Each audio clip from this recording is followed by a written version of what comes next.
Friends, இன்றைக்கி Pandian store பார்ப்போமா? பார்க்குறதுக்கு முன்னாடி சேனலை சப்ஸ்கிரைப் பண்ணிக்கோங்க, வீடியோவை லைக் பண்ணிக்கோங்க. வாங்க வீடியோக்குள்ளே போகலாம். என்ன நடக்குதுன்னு பார்த்தீங்கன்னா, கதிர் வந்து நேற்று வீட்டுக்குள்ளே போயிட்டாப்புல.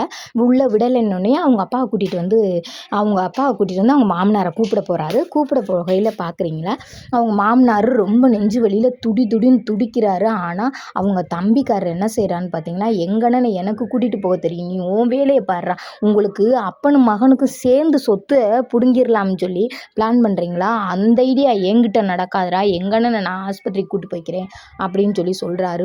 ஐயோ, நடந்தது என்னன்னே தெரியாமல் ஏதாவது ஒன்று பேசாதீங்க, அவருக்கு வேற முடியலை, நீங்கள் ஏன் இப்படி கஷ்டப்படுத்துறீங்க அப்படின்னு சொல்லி பாண்டியன் எவ்வளவோ சொல்கிறாரு. கேட்கவே மாட்டேன்ட்டாங்க. கடைசியில் என்ன பண்ணுறாங்கன்னு பார்த்தீங்கன்னா, 2 பேர் கையையும், குமார் கையையும் அவங்க அண்ணன் கையையும் உதறி விட்டுட்டு நம்ம கதிர் வந்து காரில் வச்சு தனியாகவே ஹாஸ்பிட்டலுக்கு கூட்டிகிட்டு போயிடுறாரு. போனதுக்கப்புறம் பாண்டியன் சொல்கிறாரு, நான் சொல்ல வேண்டிய விஷயத்த சொன்னால் உங்கள் மனசு தாங்காது, உங்கள் மனசு ரொம்ப கஷ்டப்படுன்றக்காண்டி தான் உங்கள் அண்ணனுமே சொல்லக்கூடாதுன்னு சொல்லி வச்சுருந்தாரு. நாங்களுமே இவ்வளோ தூரம் அதை சொல்லாமல் அவ்வளோ இதாக வந்திருக்கோம்.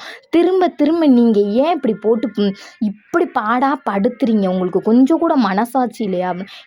அப்பனும் மகனும் சேர்ந்து எங்கள் அண்ணன் விட்டு சொத்துக்கு அலைஞ்சிக்கிட்டு இருக்கீங்க, அதுக்கு நீ இப்படி ஒரு பிளான் பண்ணுறியா அப்படின்னு சொல்லி சொல்கிறாங்க. அப்புறம் கோவத்தில் பாண்டியன் என்ன சொல்கிறான்னு பார்த்தீங்கன்னா, உங்கள் அண்ணனுக்கு கேன்சர் அப்படின்னு சொன்னோன்னே எல்லாரோடைய ஃபேஸையுமே காட்டுறாங்க. தூக்கி வாரி போடுது, எல்லாருமே இது பண்ணுறாங்க. அப்பயுமே சக்திவேலு நம்பவே இல்லை.